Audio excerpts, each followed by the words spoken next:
Hello and welcome. So my name is Julia Pearl and I'm your instructor for the HSC 340 course in the Spring.A session 2019.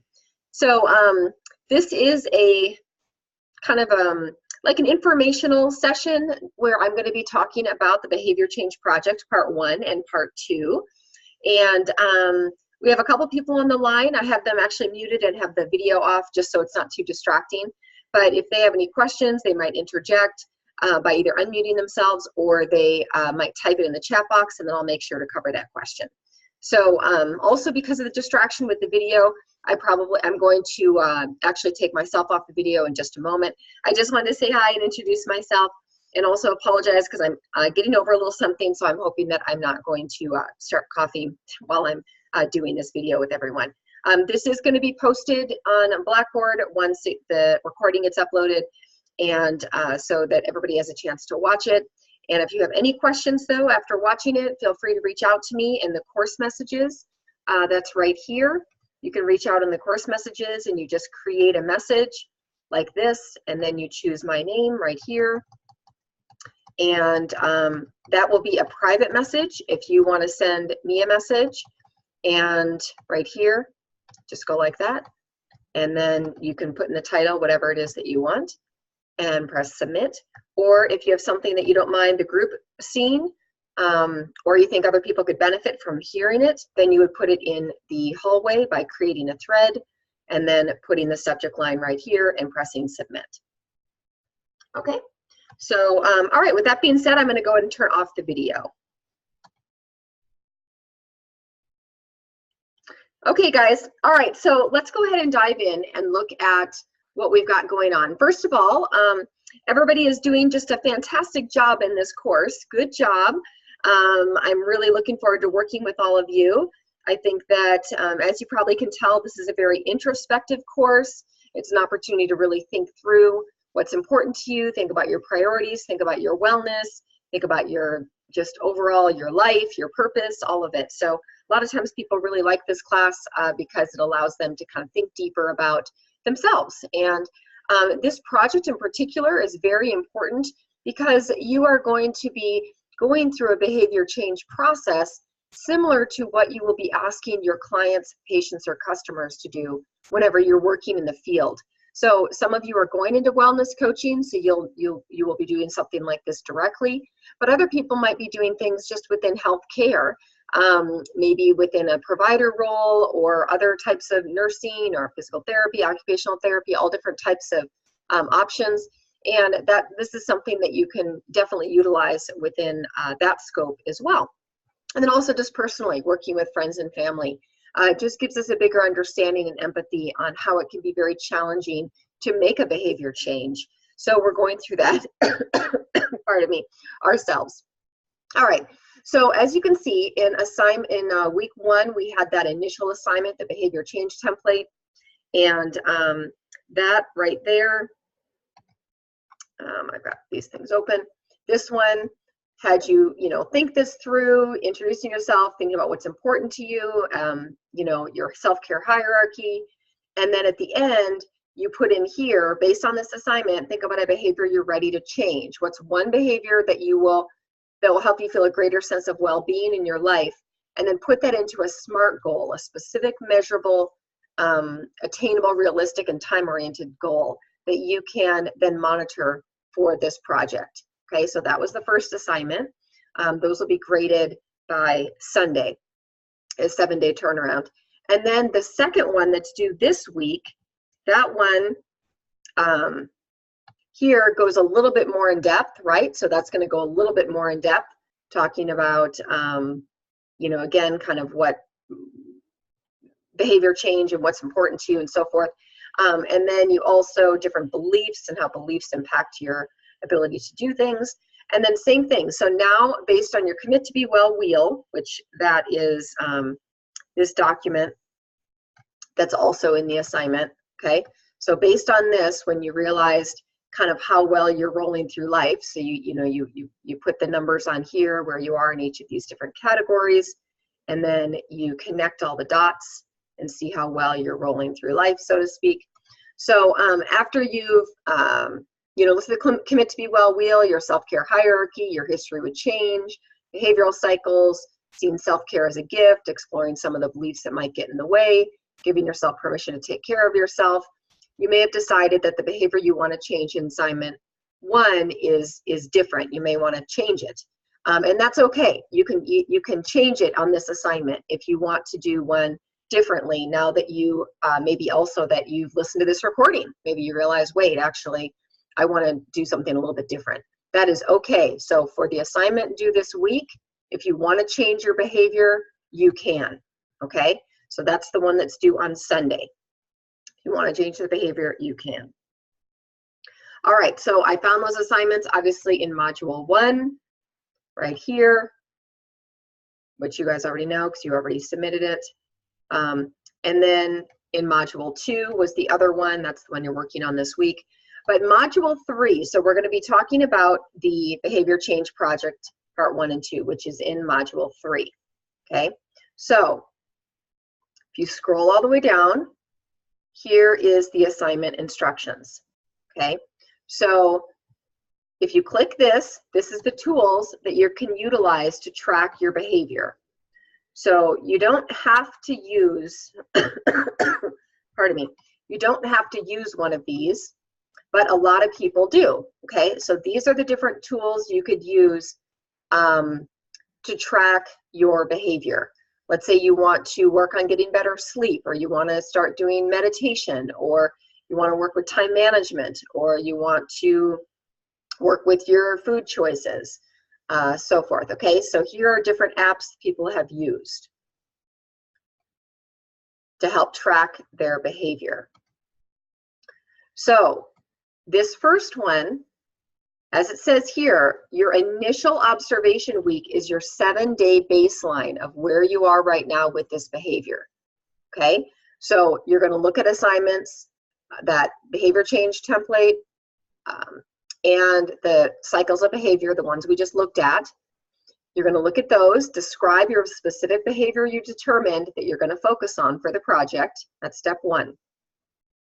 Determine your initial stage of change within the trans-theoretical model and provide a rationale for this, and decide on the tool and app you might be using for that 1 week, okay? Then you're going to monitor and assess that for 1 week. Then within the qualitative section, you're going to explain what prompted your desire to do this behavior, what are some concerns with the change, what do you think are going to be the challenges, in what ways are you excited about it? You'll explain all of that, right? Let's go over to step 4 for a moment. You're going to identify the three processes of change according to the trans-theoretical model. You'll write a summary about everything you've talked about, and obviously have references. Now, going back to the quantitative, that's the appendix. It's a separate thing. It's not included in your page count, and that is a graph, a visual depiction of that first week of behavior. Okay, so let's look at the examples. So assignment examples. First of all, there's the rubric. That's how you're going to be graded, so that's good to look at. Here's 4 examples. Let's look at one. All right, notice running head. This is how you do a running head in APA with a flush right. Notice that running head, that's important, okay? There's your title page. Then this person is talking through everything that we just mentioned in that part 1, right? What's prompting their desire for change, what processes they're going to use, what stage they're in. They're talking about it, right? And then here's their appendix. They're doing food intake. They decided to do food intake over 7 days in cups and ounces. This was pretty detailed, but this person really wanted to do it that way. Okay, and then there was the references. Let's look at this next one. Notice our running head, cover page. Notice how the first page says running head, but the second page just has the title, okay? So again, this person's talking about it, talking about what prompted their desire to do this, what their concerns are with it, what different processes they're going to use. And this one, they were talking about consumption of fast food in their first week. Okay, and explaining that. And then their references. This person decided to do meditation. It's a common one. A lot of people decided to do that. Again, they're talking about those different things. I really recommend just briefly reading these. It will help you a lot.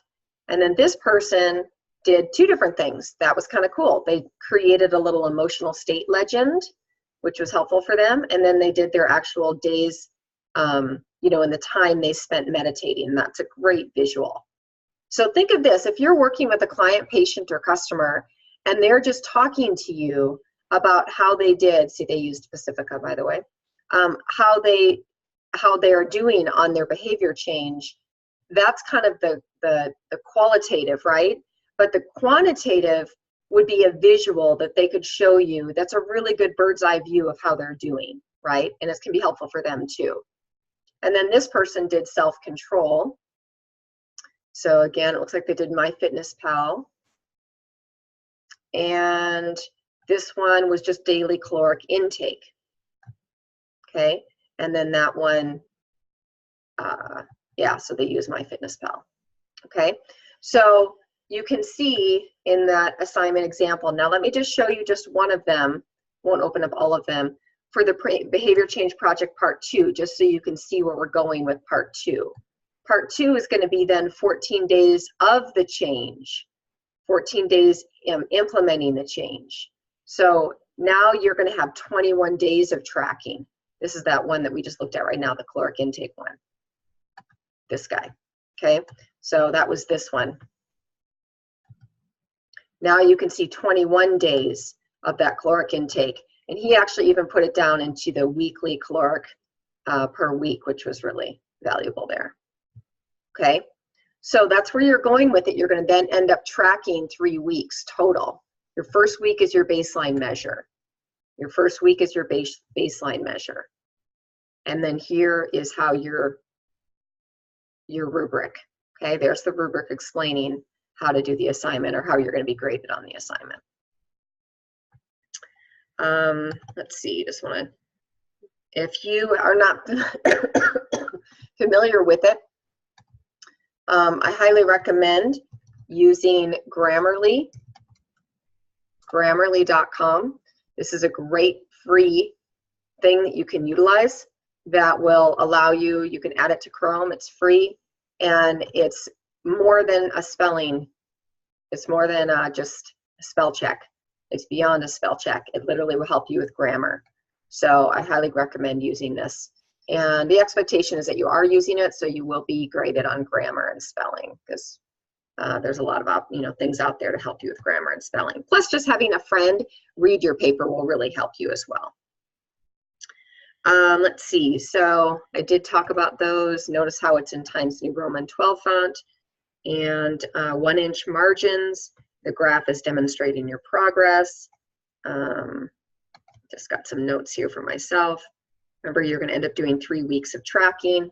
The first one is just the first week of tracking. Okay, and that's in Module 3.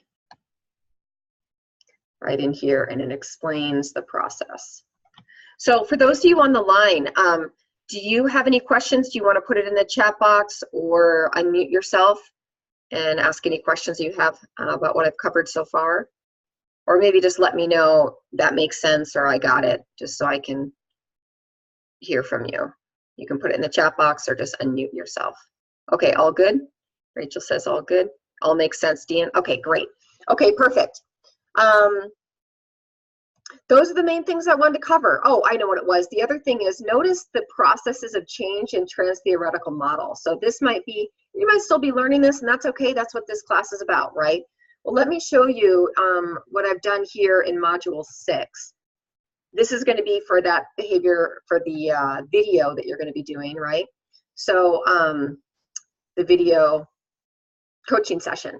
So this PowerPoint, I think can be very helpful. So this, I found this in, or I posted this in Module 6, but I think it could be helpful for this assignment as well. So when you click on that, this is going to come up. And this is just giving you some ideas for your for that video project you're doing. But I think it also can have some good, good information that you can look at like this. Okay, so your constructs in the transtheoretical model are here, stages of change are here, and then your processes of change.